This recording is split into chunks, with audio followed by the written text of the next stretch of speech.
আসসালামু আলাইকুম। সুপ্রিয় দর্শক, আমাদের মনে সবসময় একটা প্রশ্ন খুব বেশি ঘুরপাক খায়। সেটা হলো, কেন আল্লাহ তাআলা ঘুমান না? কেন সর্বদা আল্লাহ তাআলা জাগ্রত থাকেন? তাই আজকে আমি আপনাদেরকে এই প্রশ্নের উত্তরটাই দেওয়ার চেষ্টা করব ইনশাআল্লাহ। আর সেই উত্তরটাও দিব একটি ঘটনার মাধ্যমে। আর সেই ঘটনাটা হলো হযরত মূসা আলাইহিস সালামের ঘটনা। একদিন হযরত মূসা আলাইহিস সালাম মনে মনে কল্পনা করলেন, কেন আল্লাহ তাআলা ঘুমান না? কেন আল্লাহ তাআলা সর্বদা জাগ্রত থাকেন? আল্লাহ তাআলা তার মনের ইচ্ছাকে বুঝতে পেরে একজন ফেরেশতাকে দিয়ে পানি ভর্তি ২টি বোতল তার কাছে প্রেরণ করলেন। তারপর ওই ফেরেশতা ২টি বোতল হযরত মূসা আলাইহিস সালামের কাছে দিয়ে বললেন, আপনি এটাকে হাত থেকে নামাবেন না, যতক্ষণ পর্যন্ত আল্লাহ তাআলার আদেশ না আসে।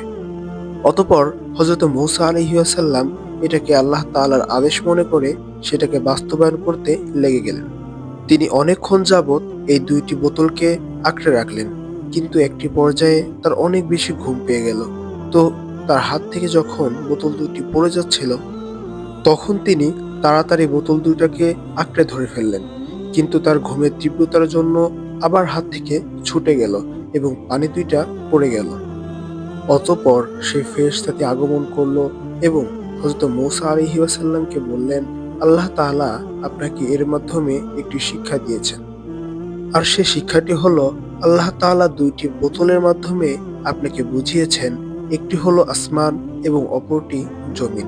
আপনার একটু সময়ের ঘুমানোর জন্য যেরকমভাবে এই বোতল ২টি ধ্বংস হয়ে গিয়েছে, যদি আল্লাহ তাআলা এরকমভাবে ঘুমায়, তাহলে আসমান এবং জমিন উভয়টি ধ্বংস হয়ে যাবে।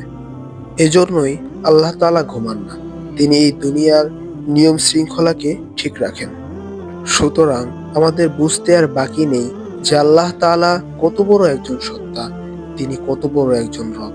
সুতরাং আমাদেরকে আল্লাহ তাআলার দরবারে ফিরে আসতে হবে এবং শুধুমাত্র তার ইবাদত করতে হবে। আল্লাহ তাআলা আমাদের সকলকে তৌফিক দান করুন। আমিন।